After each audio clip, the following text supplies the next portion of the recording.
Tēnā koutou, tēnā koutou, tēnā tātou katoa, kua hui hui mai nei I tēnei rā, ka nui te mihi, ka nui te aroha. Tēnā koutou, e mihi ana ki ngā mana whenua o te rohi nei, ara ko Turble, me Ugera, tēnā koutou. Ko Waio, ko Lara Greaves tōku ingoa, he rioho no Ngāpuhi, tēnā koutou, tēnā tātou katoa. So my name is Lara Greaves. I'm an associate professor at Victoria University of Wellington and part of Te Mana Roronga, the Māori Data Sovereignty Network. I descend from like the big northern tribe of Aotearoa in New Zealand, and yeah, just an absolute pleasure to be here today. Just did a quick welcome to you all and acknowledgement of what we would call mana whenua, the people who own this land, Turrbal and Ugera people. Yeah, tēnā koutou, kia ora. I'm really happy to look at this crowd. You guys did get a turnout. So today we have 3 speakers. One is online, and they're going to speak for 15 minutes each. Would you like to do a question after each? I didn't check that. After each presentation, or we're leaving questions to the end. And so I think what we're going to, I will let each speaker introduce themselves in their own way, their own language, or whatever they wish to do. I think the first speaker we have is Riley Taitingfong online. So I will let Riley take it away and the like magical technical things happen. Yes. Day, yes. Can you hear me? Beautiful. Hafa day, Toris Hamzu, Buenas Menyanahus and Manyatluhu, Guahusi Riley, Taitingfong. My name is Riley. I want to say a big Sainama, say thank you to Professor Laura Greaves for opening the space for us and moderating today, and to all of you for joining and bearing with the floating head online today. So my name is Riley Taitingfong. I'm coming to you from Seattle, Washington, where I currently live on Duwamish lands. I'm Chamorro, so my family hails from the island of Guam or Guam in Micronesia.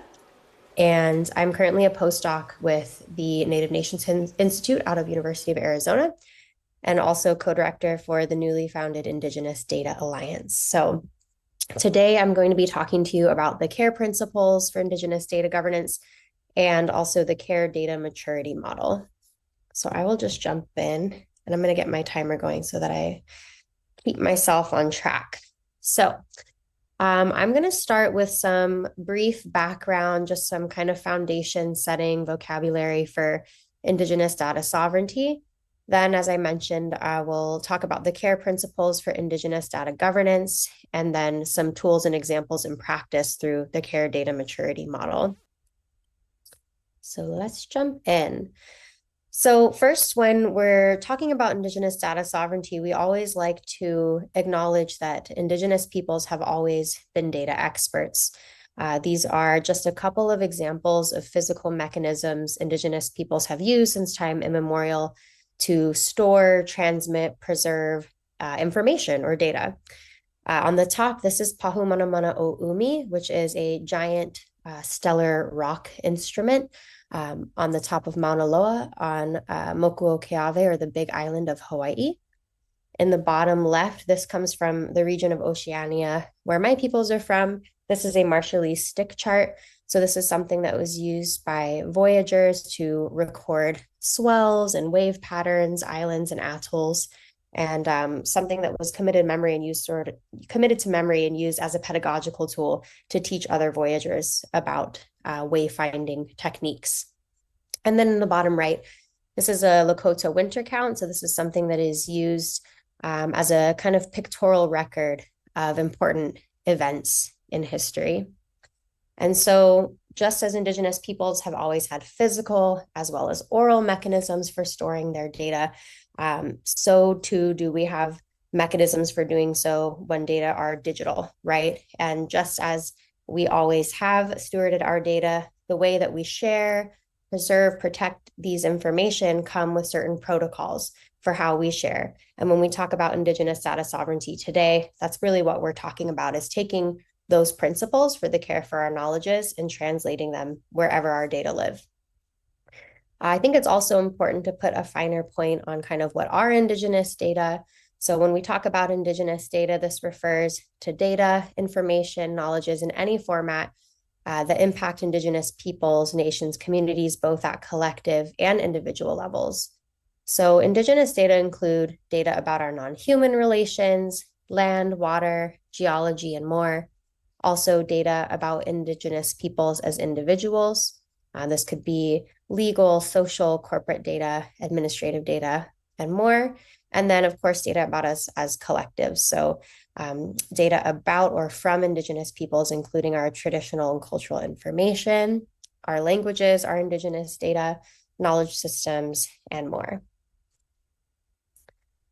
And so what is Indigenous data sovereignty, or for shorthand, you'll hear us say IDSov. IDSov refers to the rights of Indigenous peoples and nations to govern the collection, ownership, and application of their data.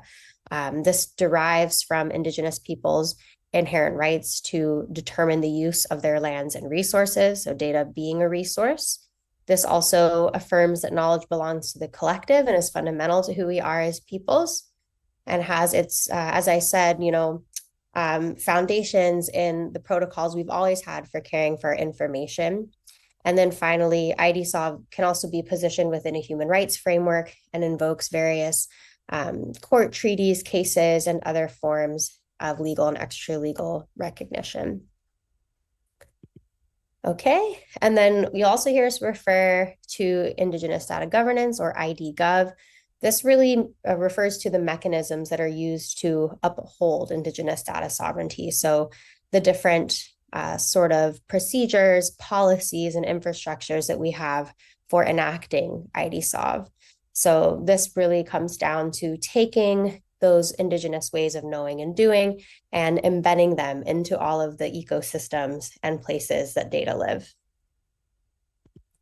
Okay, so we made this slide kind of as a meme to talk about what tends to happen when people or institutions sort of shirk responsibility for Indigenous data sovereignty. Indigenous data proliferate and live in many places, in many contexts, and this means that anyone who comes into contact with those data really have responsibility to uphold Indigenous people's rights to control their data. So sometimes what you get is this picture of sort of everybody pointing the finger and saying, well, it's hard for me to enact these changes because, the funder of my project requires me to share openly, or, my university doesn't have policies or guidance around Indigenous data sovereignty or governance. And so what we want to move toward is something more shared and scaffolded, where everybody is doing their respective part and role to uphold Indigenous people's rights to their data and to, as we say, embed those protocols, those policies, those actions that take Indigenous people's rights values for the care of their knowledges and put them into the data ecosystems and protocols wherever those data live. Okay. And so this is really important because today, as we see Indigenous knowledges, or sometimes you'll hear folks refer to as traditional ecological knowledges, sort of becoming increasingly popular and incorporated into science, this isn't always done in a way that is ethical or honoring the rights Indigenous peoples have over their knowledge. This chart comes from a study from one of our colleagues, Dr. Dominique David Chavez, who conducted a global systematic review of more than 20 years of climate research that involved Indigenous knowledges. And what she found was that the vast majority of these studies, about 80%, were what she identified as extractive on sort of a spectrum of levels of community engagement. So this meant, though these scientific studies incorporated Indigenous knowledges, made reference to Indigenous knowledges, the Indigenous communities or peoples to whom those knowledges belonged were not giving consent for the use of that information, or were involved to a very little or no degree as far as contract or consultation. That said, there was a small percentage of studies that were Indigenous-led and governed that look more self-determined in terms of the research. And so these are the kinds of partnerships and approaches that we want to see whenever Indigenous knowledges are being used in the sciences. Okay, so just a super quick background. So now I want to jump into the care principles. So Indigenous peoples have always had various frameworks, protocols for the care of their information. And these exist at different scales of governance. So as I said, we'll talk about care today, which exists as higher level guidance at sort of this international scale. And then scaling down, you have different Indigenous data governance principles at the level of various geographic regions. For example, OCAP out of a Canada First Nations context, which stands for ownership, control, access, and possession, which actually predates and informed the creation of care, and others from TMR, the Māori Data Sovereignty Network principles, or the Inuit principles for Indigenous data governance.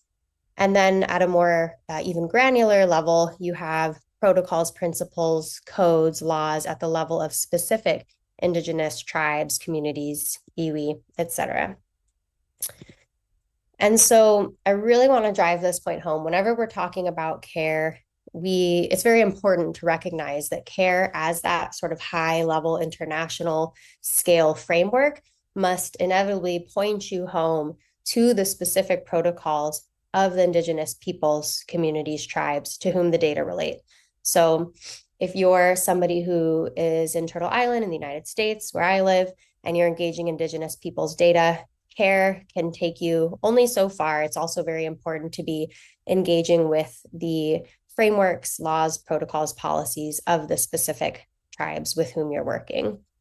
And so this is a chart. This comes from a brief that we recently published with the Global Indigenous Data Alliance. You can see on the GIDA website. And this just gives a snapshot of a handful of the various local, community, and regional level Indigenous data governance frameworks around the world. Okay, and when you look at the sort of focus of these kinds of frameworks made by Indigenous peoples for the care of their data, these are some of the topics that tend to come up. So things like relationships, benefit, authority, sovereignty, and this is really where the care principles come in as an attempt to kind of weave those areas of focus back into data principles. And so you in this room may be very familiar with sort of the origins of care. In fact, the RDA has been an important site for development and continued socialization of care, and the tool that I'll be talking about in a bit today. But to give a little bit of background, so this framework really came together under the leadership of Stephaine Carroll and other Indigenous and allied colleagues who met at Botswana in 2018. And they were really comparing, what are the qualities of mainstream data principles, such as FAIR, in comparison to Indigenous peoples' data principles. And what they found was that the mainstream tend to be more focused on sort of the attributes of the data themselves, whereas Indigenous peoples' principles, as I said, were more focused on sort of this people and purpose orientation, right? Again, thinking about things like collective benefit, authority, and more. And so CARE, as an acronym, stands for collective benefit, authority to control, responsibility, and ethics. This is really, thinking about how we design data so that Indigenous peoples benefit from the use of their data so that they can control the uses of their data, and so that those uses are grounded in responsibility and relationship building and ethics, again, as defined by those people to whom the data relate.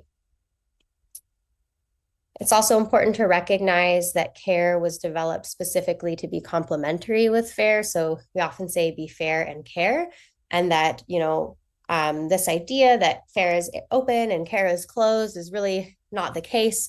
In fact, Indigenous peoples need data to be fair to further operationalize CARE. And so these are really working in tandem. Okay, I've got just a few minutes, so I'm gonna kind of breeze through here. So forgive the pace at which I'm about to speak, but I wanna just mention the CARE data maturity model. I had the privilege of presenting in Salzburg at an International Data Week a few years back. And so we have some exciting updates since then.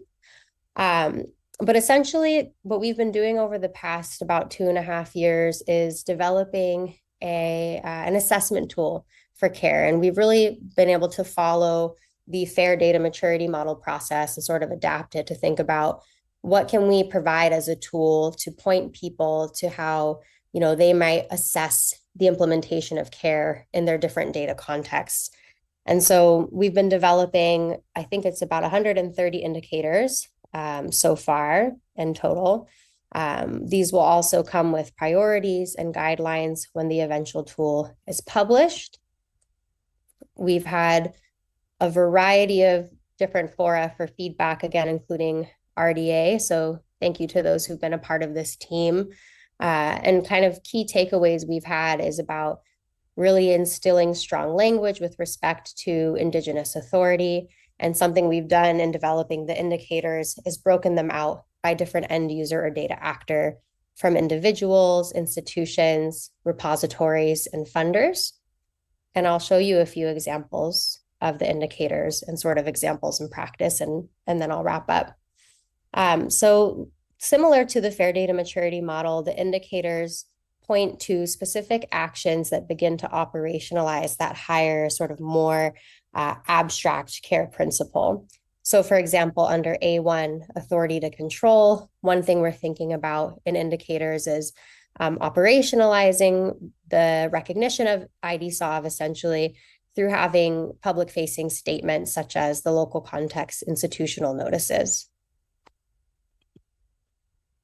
You can find this at the Collaboratory for Indigenous Data Governance website. This is going to change as we finalize, but this is sort of a summary of the kinds of activities that are covered under the care principles, under the care data maturity model. So in the interest of time, I won't read all of these to you, but this just gives you an idea of the kinds of activities that the indicators cover. And then again, the indicators are broken out by specific end users. And in the last minute here, I'm going to just walk through a couple of examples in practice. So when the eventual care data maturity model is published, there'll be all of the indicators accompanied with guidelines to guide any end user how to use it. And we're going to be publishing a repository of sorts featuring some of these examples that show how the indicators are being put into practice around the world.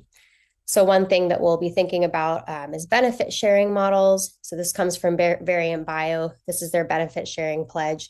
They're a pharmaceutical drug discovery company. They partner with Indigenous peoples who share their DNA, and they share 4% of their revenue back with those communities. So under collective benefit, when we think about benefit sharing models, this is one that we may point to. We also have many indicators that kind of invoke the local context tools, the labels and notices. So these are tags that can accompany data, Indigenous data to communicate when Indigenous authority and rights sort of sit in connection to those data. Here's one sort of in situ in a journal publication. This is a plant. There's the bilberry plant taken from Sami lands. And this makes disclosures about the Sami rights that sit in connection to those data. Okay, I've just got about 2 more slides here. So this is an example under R that we have for relationship agreements, which we have some indicators drafted around. This is the Mana Orite relationship agreement between Statistics New Zealand and Te Kahuiraunga. And so this is a kind of agreement that we think could be an important way to essentially codify expectations when entering into a partnership with different external entities involving Indigenous data. And then finally, we also have a variety of indicators written up about sovereign data storage. And this is something that I think is very important to the IDSov movement, thinking of how can we support Indigenous peoples in building capacity to house their own data in their own lands, designed in sustainable and circular ways to match Indigenous protocols for the care of information with sustainability.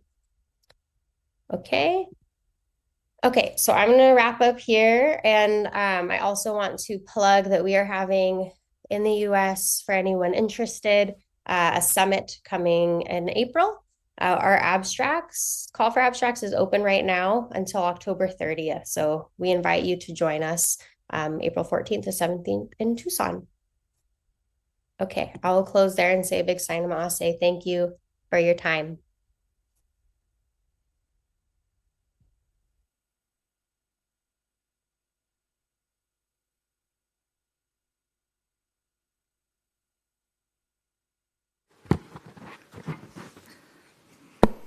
Is that working? Yep, can hear myself.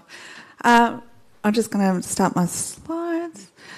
So thanks everyone for joining us today. I'd just first like to acknowledge country and pay my respects to the elders past, present, and extend that respect to any Aboriginal and Torres Strait Islander people we have with us today.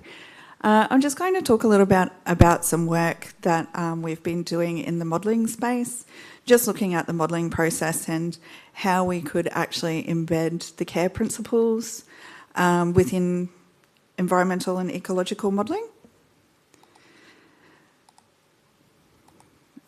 So my talk today, I'll just talk a little bit about some of my own research reflections, a little bit about methods, methodology, and how care can be a way forward, and then just some key messages. So firstly, I just want to reflect, and I'd like to share this story with you just because everybody starts from somewhere. And so that my journey alone has, I guess, started. I was never, probably in the last 5 years, I've really worked in the Indigenous data sovereignty space. But prior to that, I did some work in modelling, and that's why I'm quite passionate about how can we embed the care principles in the modelling process. And what we actually looked at was there's the short-tailed shearwater. Now, this is a culturally significant species of the Palawa people in Tasmania. But during this 3-year project, we had no involvement with Aboriginal people working in Tasmania, even though it was a culturally significant species. But the project was successful because we published a whole bunch of scientific papers. I pulled together a 70-year database from all different resources, from libraries, researchers, institutes. I've got this wonderful data set that's of 70 years, which is one of the longest seabird data sets in the Southern Hemisphere. Currently, the community can only access any information through the publications that we had. So community reading that technical information from a modelling paper isn't really accessible for the community. And not only that, there's been an ongoing conversations with the Tasmanian government about how we're going to house that 70-year database, where it should be housed, how it should be housed, and who should have access. That conversation's been going on for about 10 years now. So I finally think we've come to a conclusion, and I'm hoping that it's going to be at CSIRO in the very near future. But so when I think about that and just the decline that our short-tailed shearwater is having, and just the climate conversations that's around this cultural significant species, and I just think about the learnings that I've learnt now through Indigenous data sovereignty and how I could have applied that through this research project if I knew what knowledge I have now and how great an impact that would have had from community. I often think about, how I could have made this more accessible for community through even like fact sheets and things like that. But my final part through this is how I'm actually going to make this database available for community to use with other researchers and scientists. So, but unfortunately, a lot of the times this is the way science happens unless the communities you're working with are recognised in Western law. So for the Palawa people in Tasmania, there is no treaty, and there is no native title, there is no traditional settlement owner act or anything like that. So anywhere throughout Tasmania, unless it's a cultural heritage listed site, you can go and do research. And so I just really like to point that out. So what's happened over the few years is I've had really fantastic Indigenous scholars that have taken me under my wing. I'm a proud Mora woman as well. I should have said that in the beginning.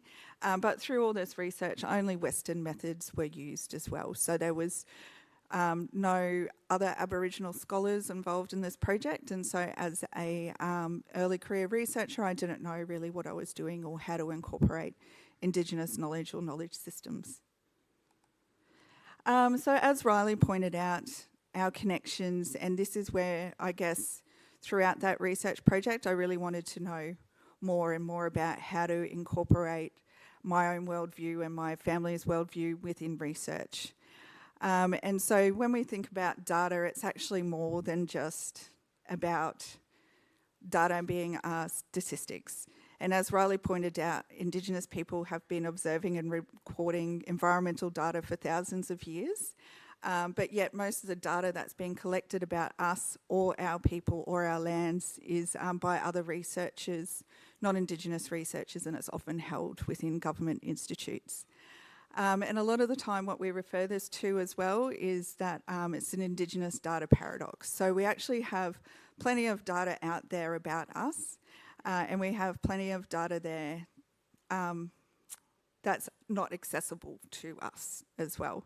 And we've even got data out there that causes further harm. So that's why I'm quite passionate about the care principles and the Maori Wangara principles within research. And it's really important, I think, moving into how we can actually work to create two-way science or embed our Indigenous knowledges, but how they're protected and not extracted in the research process. And from a Moriwari perspective, you know, it's quite similar to other Aboriginal and Torres Strait Islander people that, you know, we come from and we're interconnected and interrelated with all of our natural, spiritual and cosmological worlds. And that actually has a big impact on our health and well-being. And there's a lot of studies out there that actually show the more connected we are to our country and our communities, the healthier we are.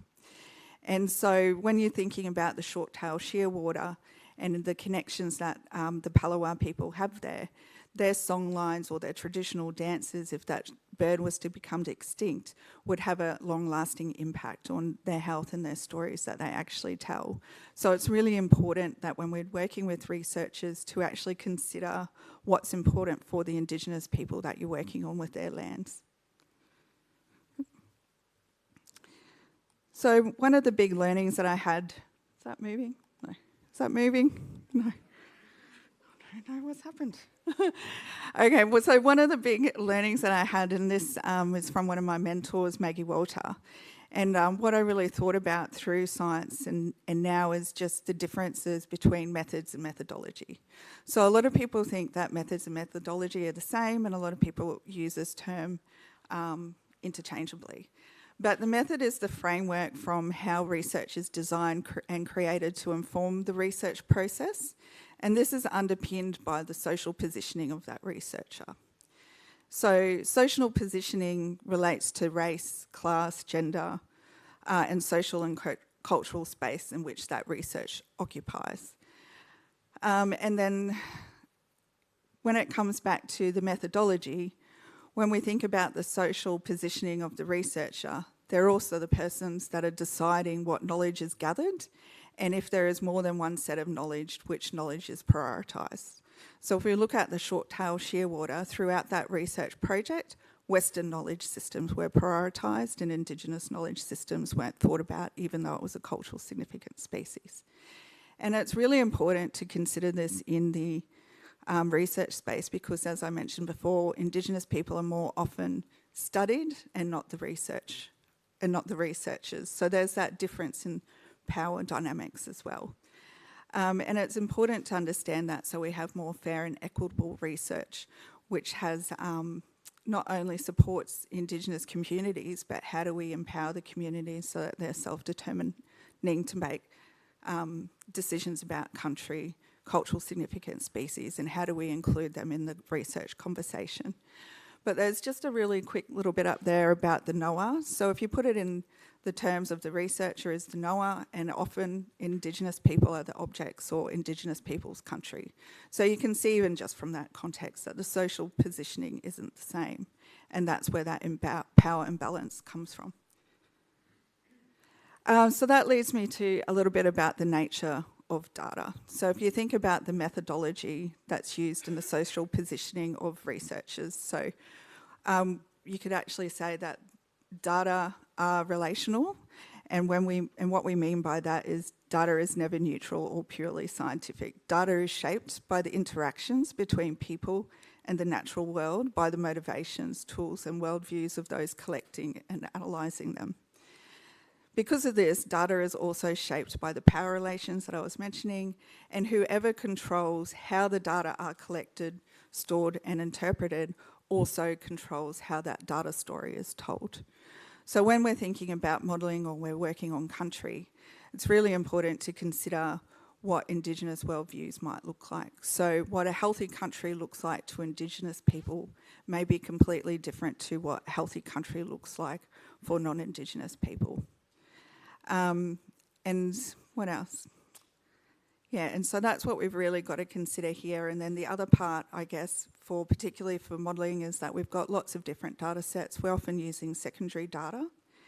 And then what happens from that is when the data are taken from country, they carry the history of the colonisation, dispossession and oppression, yet those data are aggregated, de-identified or transformed into different digital models, but they are still about country.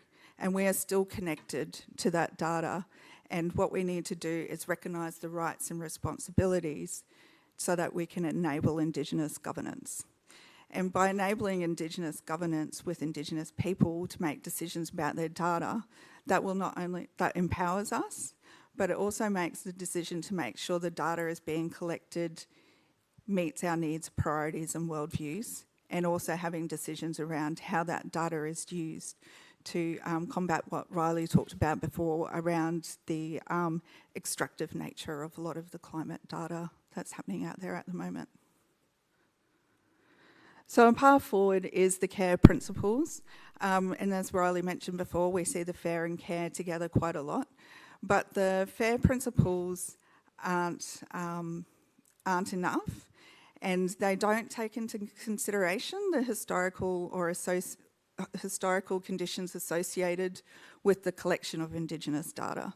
They don't take in consideration the power differentials or the barriers for underrepresented communities or how to protect Indigenous knowledge systems or culturally sensitive data. The FAIR principles also have the potential to neglect the rights of Indigenous people and their protocols for cultural, spiritual and ecological information. So that's really why we need to have CARE sitting alongside FAIR. So when we've been starting to look at the modelling process, and we've been working with a lot of different researchers and also from CSIRO, Jess Melbourne-Thomas, who's been absolutely wonderful.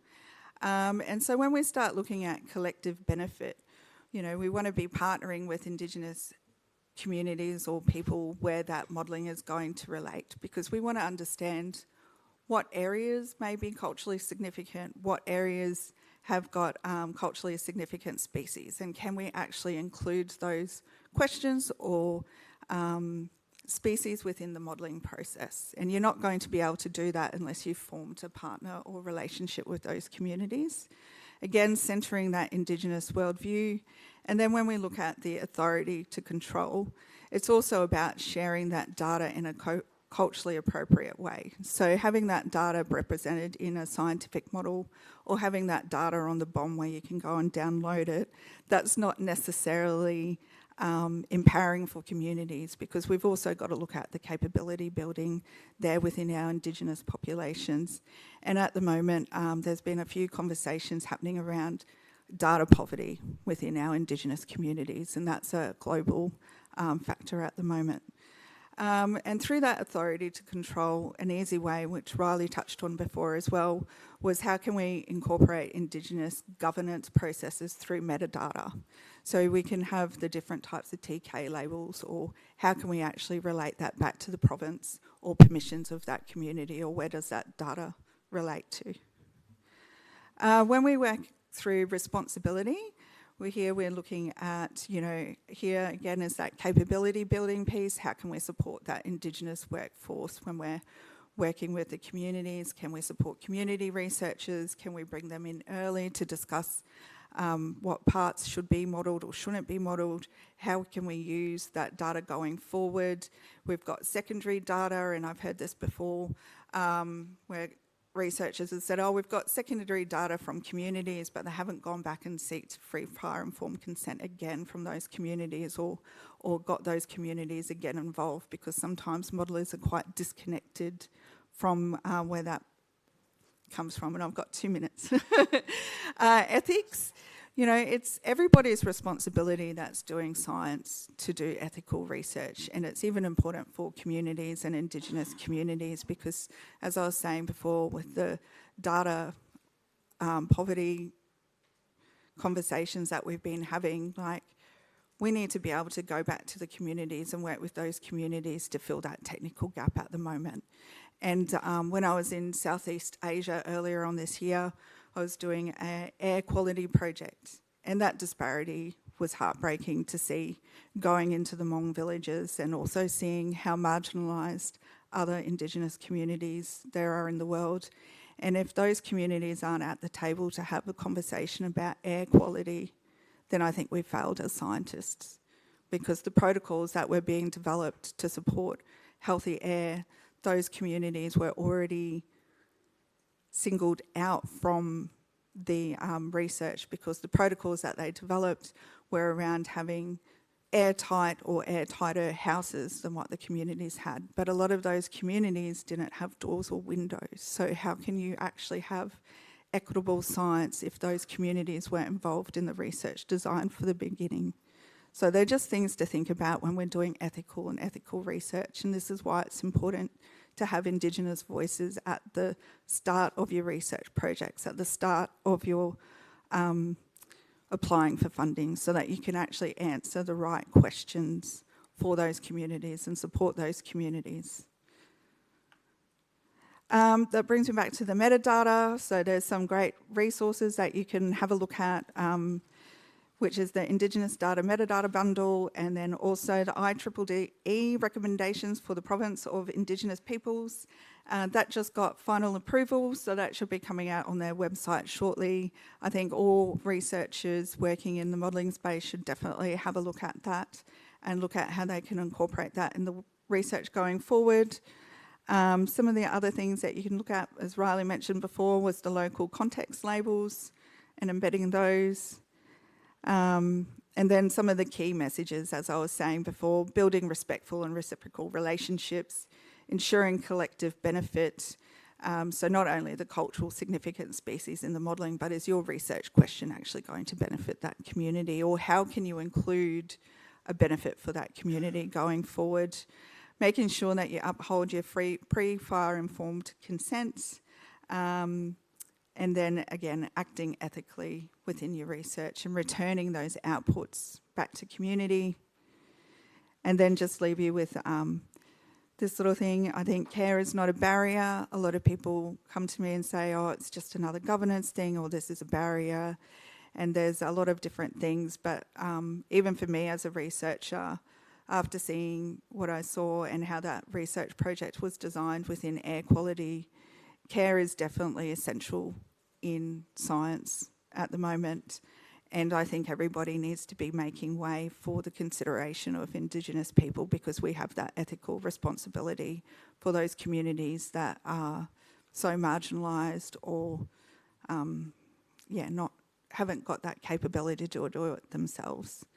And normalise Indigenous governance within the province and modelling context as well. And again, can't stress enough to make sure that the outputs from the modelling are actually returned to the communities in a way that communities can use it to make informed decisions about country and their own communities, so that they can govern the land in which we're culturally responsible for. But that's it. Thank you.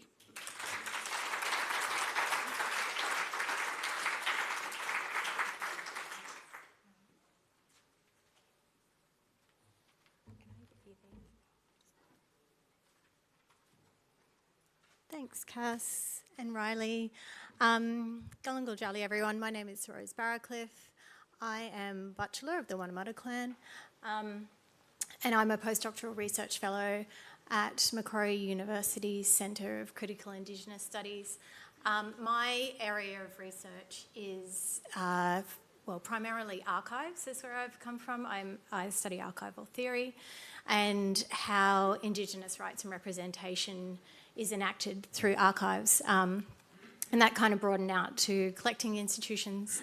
And then, as we know, archival records are often the basis of a lot of research and form a fundamental part of the data ecosystem. So increasingly I find myself speaking in a broad data space, not just in an archive space. So today I want to talk to you about one of my projects, which is really about taking something like the CARE principles and putting it into action. So this research project is led by me, but it's funded by Enrich, which I can't tell you what the acronym stands for, sorry, but you can Google it. It's in partnership with the New York Botanical Garden and supported by LDACA and ARNet and local contexts. And I want to recognise that two of my colleagues on this project are in the room. I've got Dakota Fira up the back, who's the research assistant. Dakota, give a wave, thank you. And Alex Ip, who's trying to hide in the very back row, who is the geospatial analysis master who's been working on this. So let me...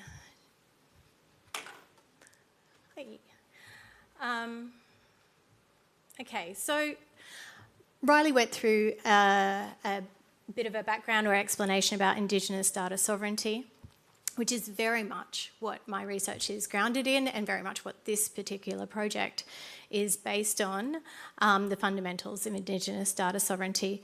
And the definition of Indigenous data sovereignty is crucial to understanding this project. And in my work, I tend to pull from these three definitions from different places because I find they have different elements that interlock, that really back up my research and the way I look at my research. So one thing I have seen repeatedly in archives and collecting institution is this notion that something is only Indigenous data if it is specifically about Indigenous people, in that it holds personal information about Indigenous people, or it has cultural information. And that is not the limitations of what Indigenous data are. So as Cass and Riley have both spoken about, Indigenous data are anything that relates to ourselves, our country, our culture, our kin, including our non-human kin. So in relation to this project specifically, data, information, archival records, botanical specimens about plants that have come from our country are Indigenous data, and we have the right to know about that data and enact rights in relation to it. So back in 2024, last year, seems like a lifetime ago, but myself and Dakota were visiting New York Botanical Garden just on a invitation from the staff there, and I casually asked how many specimens they hold that were collected from Australia, thinking it wouldn't be that many. Turns out they hold quite a lot, tens of thousands of specimens actually. And so my next question was, well, whose country did these specimens come from? And of course, the New York Botanic Gardens staff weren't able to answer that question, as I imagine no collecting institution would really be able to quickly and conclusively answer that question. So that's what started this project, and what the project is about is piloting a process for trying to get an understanding of who the related Indigenous peoples are for collections material more broadly, but obviously we're piloting this on botanical specimens. So one of the problems that we have, again, this is about NYBG, but this is, you could pretty much apply this to any collection or a lot of collections, is that there's a lot of data that is just not findable. So in the case of NYBG, Dakota has very cleverly broken this down into a tiered system where we've got the tier 0 is specimens that are sitting in the repositories at NYBG but haven't been catalogued at all. And then you've got tier 1 where they've been catalogued or databased, but they really don't have any descriptive metadata to them. Then tier 2 where they've been transcribed and digitised and maybe OCR'd, I think. And then tier 3 where they have geolocation metadata to them. And so Tier 2 and Tier 3 are the sorts of data that is showing up in something like a global aggregator like GBIF, for example. So in this project, we are working with the data remotely. So we're using a data set that we're exporting from GBIF to be able to consider what specimens have come from Australia, and then trying to figure out remotely how those specimens relate to Aboriginal and Torres Strait Islander peoples, or which Aboriginal and Torres Strait Islander peoples they relate to. And the reason we're doing that is because of the simple fact that that's how most people will be interacting with this data. Very few people will have the ability to travel to New York to physically go through the repositories to see what's there and figure it out. Sorry, going the wrong way on my notes. Okay, so what the project is really focusing on, we'll get to care, but what I find time and time again is that you cannot exercise authority or enact any sort of rights to data that you can't find. So I spend a lot of time considering how we make data findable and accessible in the first place. So we're focusing on those first two components of FAIR so we can enact the CARE principles. I want to stress that when I talk about things being findable and especially accessible, I tend to use the term appropriately accessible. I do this work because I'm trying to support Indigenous people to be able to have a say in what of our data is appropriate to be accessed and used by whom. So it's not just a case of trying to make it all this information openly accessible to everyone. It's about making it appropriately accessible. Sorry. So when it comes to the CARE indicators, there are some that really stand out as being relevant to this project. And one of them in particular, the key one really, is about enabling an audit of Indigenous data, which is really what we're trying to do. We're trying to get a very quick and easy, or a quick snapshot of what data are held at New York Botanical Garden and who it relates to. And then enable a process in collaboration with New York Botanical Garden where they can make disclosures to say what they hold, so Indigenous people are aware of the data that sits there. The other indicator, and next indicators sitting in the responsibility section of CARE, the building relationships with Indigenous peoples and enabling acknowledgement and making sure that they have the data of interest are findable to that community. The process that we've started doing as well and is socialising this project. So I'll talk a bit more about the process that we undertake to infer a relationship between the specimens and Aboriginal and Torres Strait Islander communities. But we're very, very aware that we are not the decision makers about what data is considered relevant for Aboriginal and Torres Strait Islander communities. We're just trying to make it findable so Aboriginal and Torres Strait Islander communities can make those decisions for themselves. So this is one of the many conferences that we've been speaking at this year. Each time, I mean, this is definitely more in the data side of things, but we're at IDSov, we're at Palima. We try as much as possible to get word out to Aboriginal and Torres Strait Islander communities about this project and the records or the botanical specimens that are held at NYBG. And we've just started developing a process for putting that into a snapshot report and sending it out to any community that inquires to give them a high-level overview of what records are there, and then just sort of asking, is this of interest to you? Do you want to know more? What would you like to do with this? Do you have any aspirations that this might help support? So very much about building or trying to build a relationship through the project as well. And lastly, again, share the data of interest with Indigenous organisations. So the organisations that we have spoken to, I should say, some of the response we've had, some of it's been from individuals, Aboriginal and Torres Strait Islander individuals, and some of it has been from Aboriginal and Torres Strait Islander organisations. There's a whole range of interests that they're expressing in this. Some of it is around wanting to know about species that have existed on their country but no longer grow there, and wanting to know if maybe there's a specimen of that held at NYBG, being one of the biggest herbaria in the world.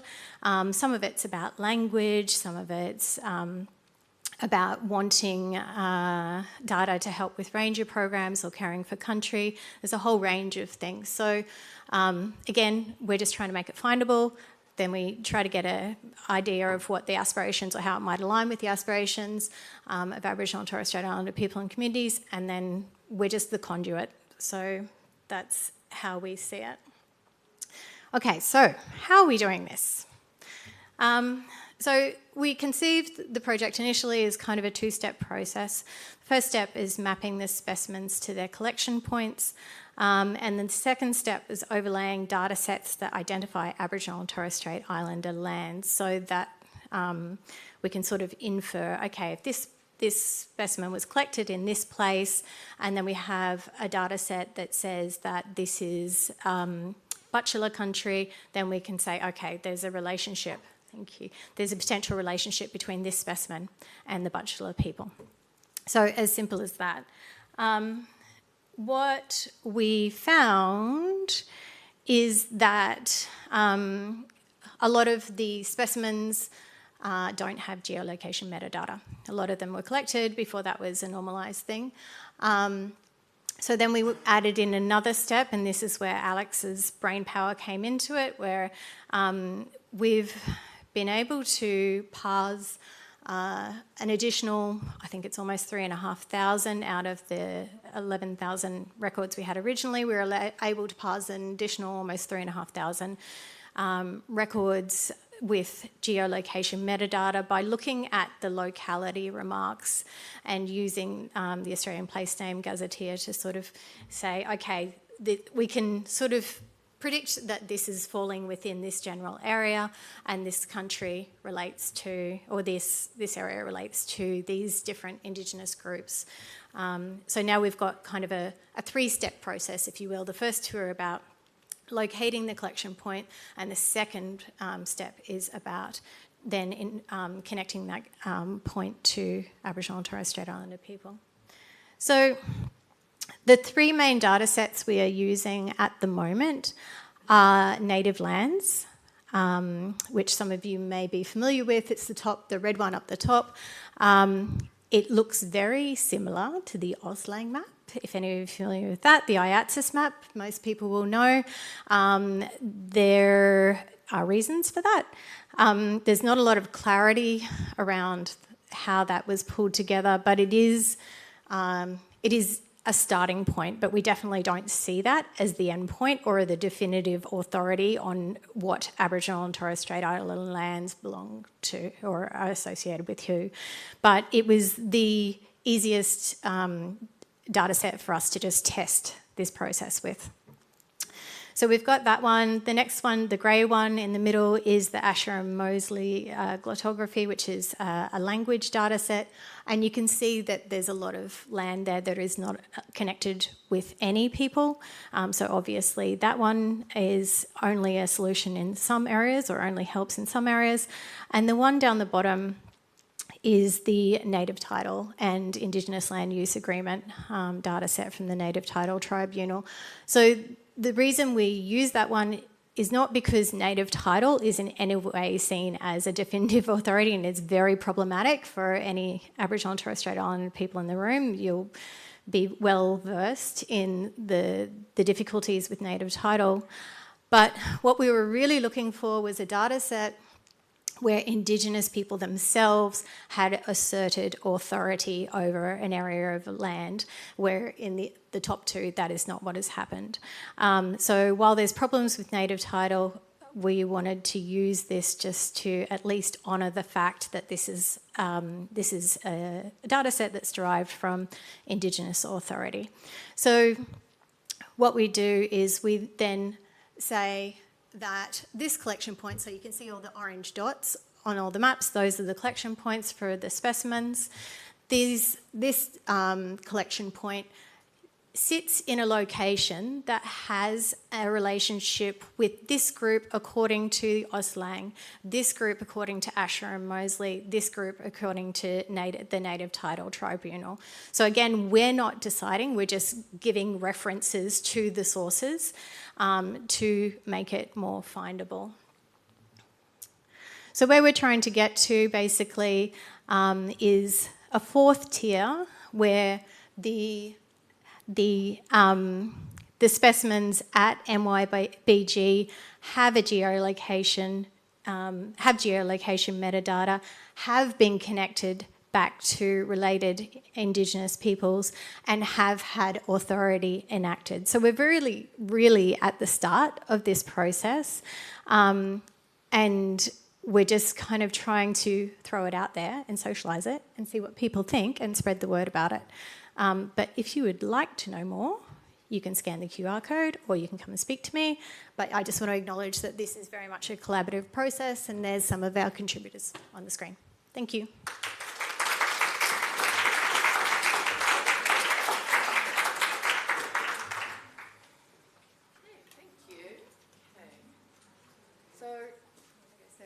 Great. We've got quite a bit of time for questions, but, you know, we don't have to fill the whole space, but I imagine there's going to be a lot because that was awesome and inspiring work. And do we... Yeah, I was going to say, how do we get Riley? We need the microphone. Yeah? She can only hear people speak into the microphone. Okay, so... Can you hear us, Riley? Riley, can you... Oh. If I done... Oh. Riley, can you hear us? Yes, now I can. Can you hear me? Wonderful. Yep, we can totally hear you. Okay, great. Well, we've got all three speakers here. I did have the app open if anyone wanted to do that, but of course you can just put your hand up the old-fashioned way and we'll pass you the microphone. So, yeah. Oh, here we go. I can be the roving mic too. Yeah, here we go. What more needs to happen before the care indicators are shared? You get that, Riley? What needs to happen for the care indicators to be shared? Yeah, thank you. We're nearly there. We have a couple more workshops coming up over the next 2 months. So we're really committed to this process of gaining a lot of input, especially from Indigenous tribes and communities. So we have a workshop actually tomorrow with tribes out here in Turtle Island in the US. Then we have just a little bit more work to do to finish the guidelines that'll be published. So we hope that they'll be available in the new year. If you are interested in staying in touch with that project, please visit the Collaboratory for Indigenous Data Governance and join our mailing list. We'll keep you posted. Great, thank you. That was going to be my question. Where do we join up? But yeah, the Collaboratory website. Great. Okay. Thank you. Other questions? Oh, here we go. Easy. Aloha kako, this is Joseph Gum. I primarily work with climate data. And this question is sort of about big remote sensing data sets, say satellites that are looking at air or water over the whole world the UN states there's an estimated 5,000 indigenous groups in the world.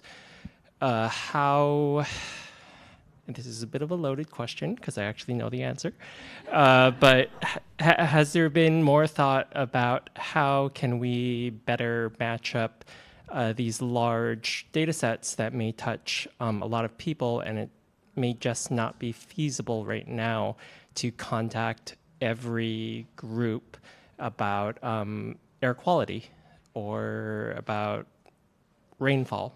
Yeah, thank you.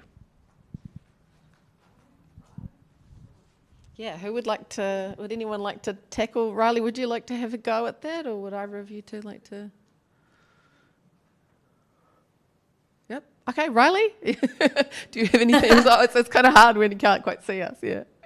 Aloha, Joseph. Hear you. I can't see you. But Yeah. that is a very complex question and one that has been coming up a lot as we work with different like Earth observation data projects and repositories.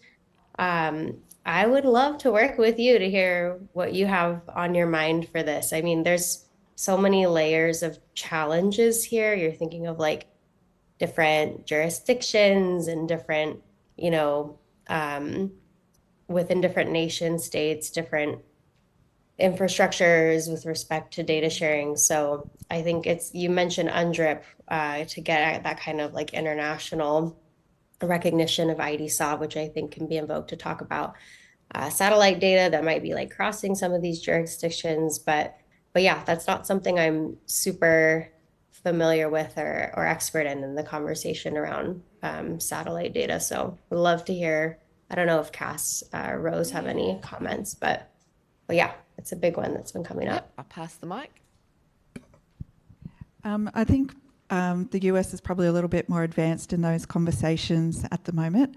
Some of the work that we're going to start doing here next year is that we're working with some of the earth science and environmental, it's called NESIF, National Earth Science Facility Forums, which is a part of the ARDC Planet project. And what we're doing is working with those groups to actually start unpacking some of the things that you're talking about. So it's very new for us here in Australia, and this will probably be one of our first Indigenous Data Sovereignty Governance projects that we've done within the earth sciences around this topic. So we'll also have a QR code and a mailing list for people to follow about the process of that coming through. But it's been a long journey to get that project started, and so we're really excited about starting that next year. And so hopefully we'll be able to answer some of those questions about how we tackle that. So watch the space is all I can say for the moment.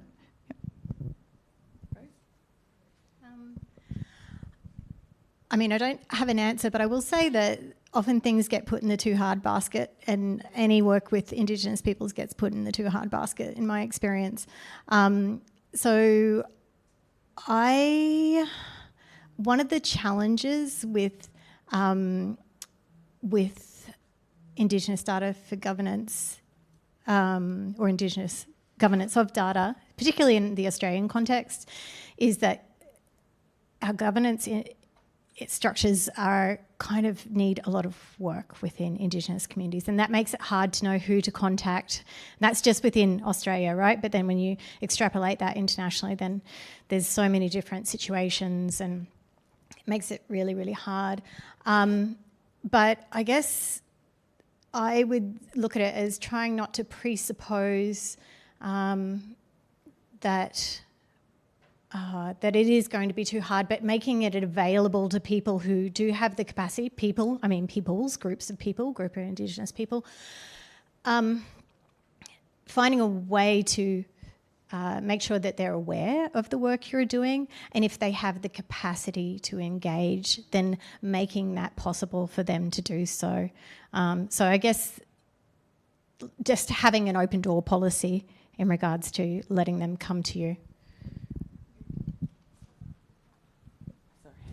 Easy. Yes, thank you. My name is Diana Roch, and I'm professor at the Catalan Research Foundation. I have two quick questions and maybe a general comment.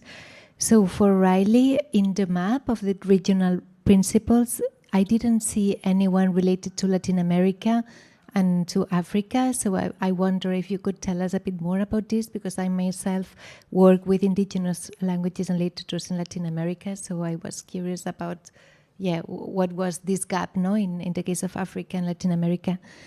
And then I had another question. If you have ever compared the level of biodiversity to the level of cultural or linguistic diversity, and if this is correlated somehow, because I've been also doing some research along these terms for Latin America. And finally, maybe for Cassandra or for the three of you, Indigenous people are very different all over the world, and some communities, they are more oral oriented, and others, the level of written cultures are higher. So I was also asking myself if the core principles, if they represent all these differences within Indigenous people all over the world. Thank you. Shall we first get Riley to speak to that first question? Yep. Sure, thank you. And I think this can kind of tie into the third question a bit as well. Yes, you are right to point out there's some gaps on that map. I should say, first of all, that it's not comprehensive.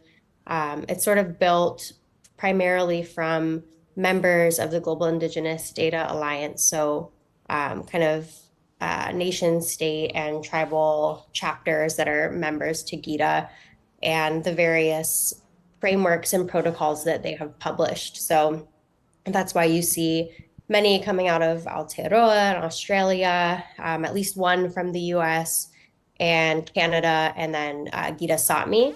And then more recently, there's been frameworks out of Asia. There certainly is an emergent Indigenous data sovereignty movement throughout Latin America. We're also gathering in Mexico in February to kind of try and bridge some solidarities and community connections more with folks in the region. So, this map that we published will be updated regularly, as well as some of these frameworks are published, and as we build relationships with folks in these different regions. You also know the gap in Africa, and there's certainly, I think, kind of different political contexts and histories around indigeneity, but still, again, certainly great work being done for Indigenous people's rights and Indigenous data sovereignty. So the short answer is this is kind of skewed to the GIDA membership, but will be growing and will be getting updated on the website over time. And then I want to turn it to Rose and Cass to address this question about care. But it is very, very important, because care does sit at that high international level, that anyone engaging Indigenous people's data is looking for those frameworks and protocols that come from specific communities. And I should say, even in the US context, we mentioned the US Indigenous Data Governance principles, which were published by the US Indigenous Data Sovereignty Network. There are, hundreds of other laws, policies, protocols that are created and stewarded by the hundreds of tribes that exist in the US that would be relevant for thinking about Indigenous data sovereignty as well, that weren't listed on that map. So very important, and we hope that CARE always directs people to look at those, more regional and local principles, and many of the indicators that we're publishing actually direct data users to do exactly that, to engage and build relationships with the tribes to, whose data that they're using, and try to understand their specific protocols. Great, I'll just pass the mic down the front. Go. Do you have a question? Oh, okay, yeah. No, I agree with what Riley said, is that those care principles are at that high level, and here in Australia we do have Maori Wangara principles as well. But it's really important to understand that when you're working with communities sometimes have a preference, and it's up to them to determine how they want to apply the principles or what principles they may want to include. So I've worked with communities before where they want to use the care principles. They didn't want to develop their own. That was it, and that's how they've embedded through their organisation. As well, yes, definitely recognise that not each individual, you can't blanket Indigenous communities together, but even from a researcher perspective, and if I touch on the example about air quality, when we went to Southeast Asia to start working with the Indigenous communities, and I came in later into the project, the researchers there didn't know how to start working with communities. They didn't understand that should be driven by community priorities. And so when I was over there, I went to Laos, Cambodia and Thailand. And through that, I presented on the care principles and different types of Indigenous data sovereignty. And it was quite new for them. And it was really great, though, because they had a lot of conversations, and then we were definitely invited back to help them bridge how can we work better with Indigenous communities. So it was a really good framework to point the researchers to get them a better understanding around what Indigenous data means, how to do work with Indigenous communities better. But again, what we pointed back to them as well is that it's really up to the community of what they want to do. So, but I think it's a really good framework to start those initial conversations, start the initial thinking, because more often than not, when we work with different scientists think they've already solved the problem and they already know how to approach the problem, which is what we're trying to deflect in the beginning when we're working with communities, because our communities knows what's best for community. I'm going to have to get you to repeat the question, sorry. Okay. Carry it across. Okay. Yes, at least in the case of Latin America, the work that we have been doing was to compare biodiversity with cultural or linguistic diversity, assuming that they are entangled. So as you are working with plants, and so I was wondering if you have done this and you have found that in those territories where you may find more biodiversity, you also find more linguistic or cultural diversity, or the other way around. A loss of biodiversity, it's a loss of cultural and linguistic diversity. Yes. So to be honest with you, we're not looking in detail at the content of the records at all, only in so much as it might help us to understand who the related people are to those records. I think the analysis of what's in the records is for the traditional owner groups to do. Did you still have one? Yeah. Sorry. Here we go. Hello, my name is Niklas Labba. I am from the Interact Nonprofit Association. I have a question about data ownership. As I presented yesterday, I talked about the Sami Council that has made this SUDA principle. And the Sami Council has for the future now said that all data all research that has been going to be conducted, that data should be co-owned with the Sami Council and the university that has conducted the research. To my knowledge, all universities are state-owned or private. So the question will be, how do we secure that the research that has been done for over 200 years, that we can get access to those archives? Some of them are at the private level, at researchers as they see them as their own property. Others are then in some kind of smaller archives in universities. How do we get access for them? Who wants to take the question? Coming with the microphone. There you go. Yeah, I just want to go back to the comment about it's always about appropriate access, so who's trying to access and for what purposes, their data. But I think for me, everything is about relationship building. So there's so many nuances in that of people or institutions owning data, or people or private researchers having private collections that they're not providing access to. And in so much as possible, it's just about starting that conversation in every situation to see what the particular circumstances are of that ownership. A lot of cases, or historically, it's come out of copyright and IP law, and that's what it's grounded in. But just because it was grounded in those legal rights of a form of commercial ownership over knowledge, it doesn't mean we can't now act within a moral rights space. There is always opportunity for that. I'd have to agree with Rose, but also, I think we definitely need to change our legal system to recognise what Indigenous data is here in Australia. We've got challenges already, and we can see Terry Janke really leading the way with her ICIP work, so Indigenous cultural and intellectual property work, and what she's doing and how she's protecting knowledges going forward. The question is, how do we do that going backwards? And I think people are struggling even just getting their heads around what do we do going forward, and it's easier to create new processes than to go back And as Rose said, like, there is no legal framework for universities, for researchers, for anybody to actually go back and relook at that data. You know, ethics in Australia has changed greatly as well. So what data may be collected in the 1960s, you may not be able to even use today because of how that data was collected or how the ethical changes have happened. So there's a really lot to unpack there historically, but I think the more case studies we have and the work that we're doing with ARDC Planet, the work that Rose is doing, we're actually providing examples of how can we do this. And I think once we start doing that and having a few more case studies, then people will understand the processes of how to go about it, and it won't seem as scary, time-consuming, or where do we start? What if we get it wrong?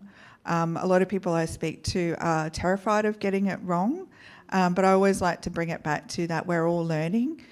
This is new for everybody. We're learning, and of course we're going to make mistakes, but you know, it's about learning from those mistakes and going forward.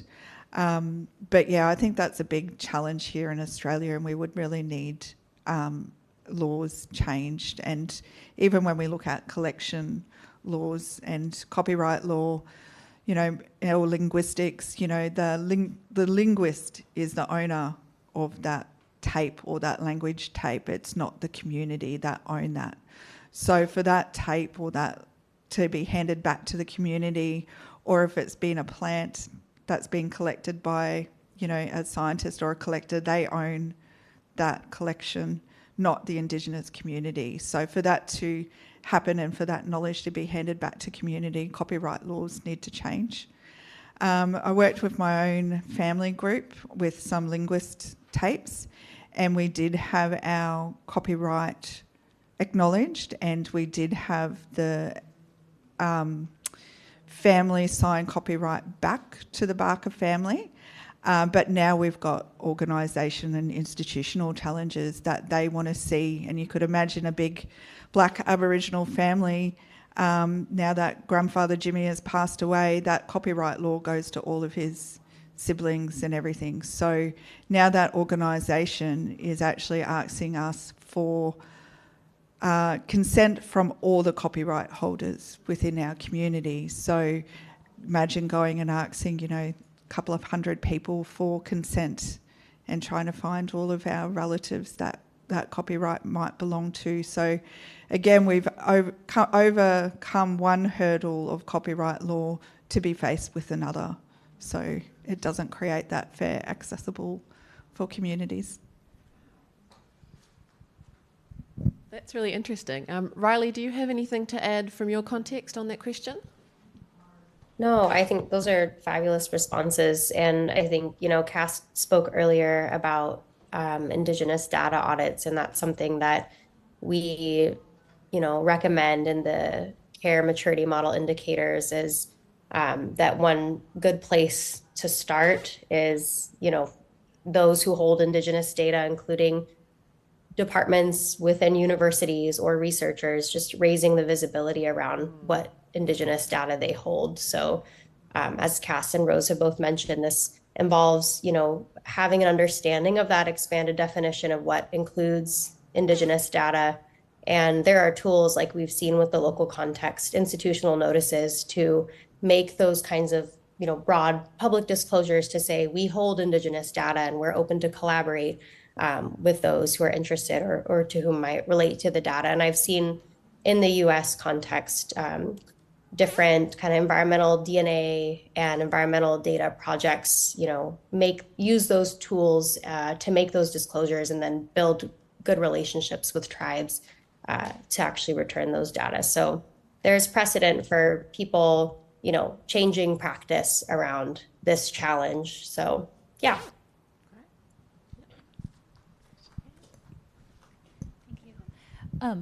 So the question I have, I feel may be sensitive, so I apologize in advance. The CARE principles are such an incredible contribution, and I notice that you often use the word communities.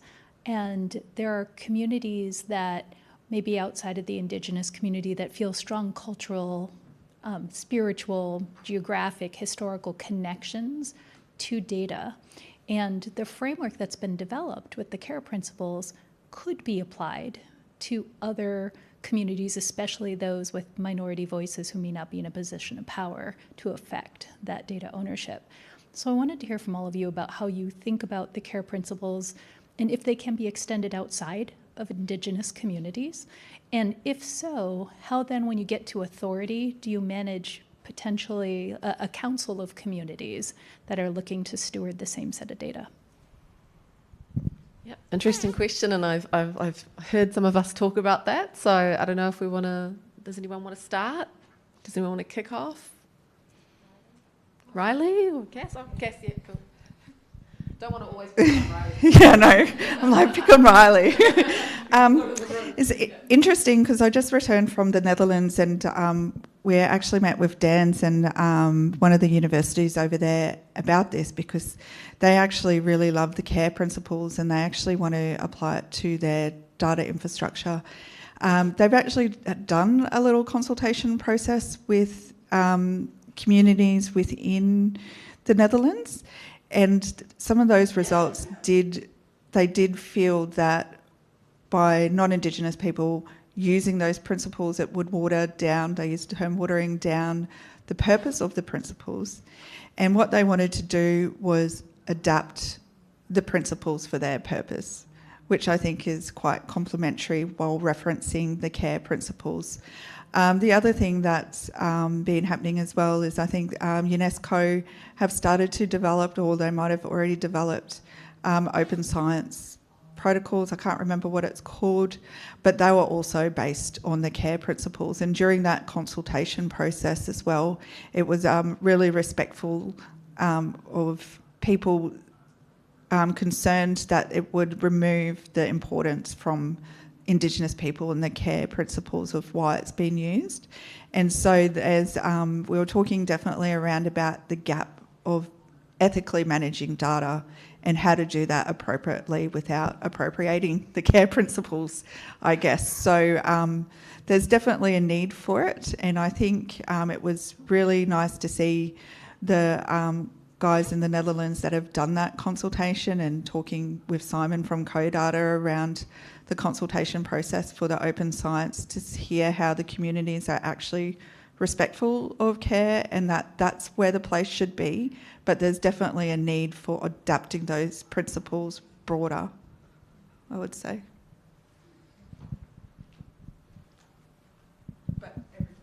Yeah, Riley, would you like to add anything to that? Sure. Yeah, that's a great question. And yeah, as several of you in the room have noted, this is something that comes up a lot with care. And you know, we've seen recent, very interesting papers around applying the care principles to wartime and humanitarian crises in Ukraine for vulnerable and displaced populations, or applying care for, we just did a masterclass for folks working with Irish traveler communities. There's many very interesting and important extensions and applications of care, I would say. And, you know, as Cass notes, it's very important to remember the heart of care is really about Indigenous authority to control data. That's the context in which it was created. It's what's informing care, and where, you know, we hope it's used. That said, there's no reason it can't inform the practices of other communities, and it certainly is in interesting ways. To your question about how do you navigate maybe, you know, data sets that have multiple rights and stakeholders, I think that some of these tools that we see Indigenous communities using with external, you know, data holders, like data sharing agreements and relationship agreements, maybe could be one approach.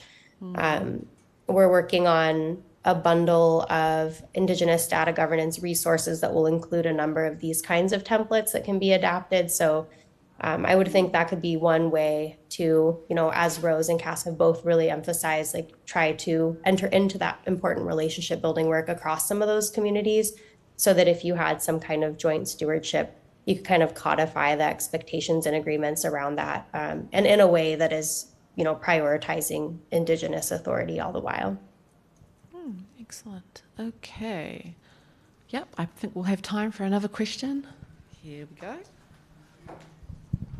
Thank you, Kiran here. I wanted to ask a question and probably a suggestion as well. You talked about the ability for doing the research or getting the data governance to the Indigenous people, communities. And you talked about the collaboration that needs to happen. That's about the data.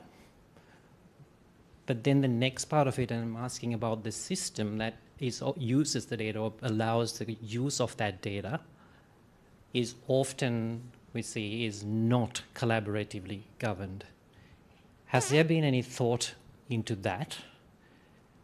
And the suggestion is one of the things that we've been doing in ARDC is looking at the data spaces framework, which is about the sovereignty of the data across the system and managing that, governing that system collaboratively. So yeah, has there anything been done? Have we looked at data spaces concepts, and should we do that? Was the question. Here we go. Cool. Rose. Short answer is yes, obviously. So obviously, one of the issues with systems changes is that systems cost a lot of money, and institutions or systems providers themselves are often very hesitant to make changes to them. So I think that process of change is a long one that will happen over time. But I do see that that's where local context solutions are having a really big impact in that space, because they do work with systems providers across a number of fields. So the first part has been highlighting that there is a lack of capability for doing or putting into place metadata enrichment that supports Indigenous knowledge authority. So that is already happening in a number of fields and with a number of systems providers, institutions, researchers. That's step number one. And then eventually, I imagine, where it becomes normalised that we are embedding Indigenous authority across the data ecosystem, it will drive change just because there is a desire for that change and for systems to keep up to what is being enacted through practice, is how I see it happening. But I don't think it's going to be a quick thing. But certainly if more people ask for it, then it happens faster.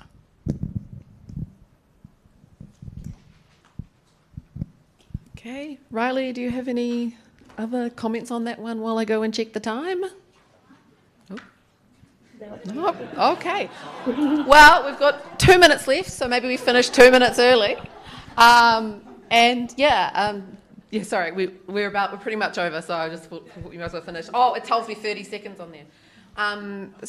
Just join me in thanking the speakers. Riley, who can't see the full room. And, kia koutou katoa. Thank you, and thank you for being an awesome audience. Okay. Thank you.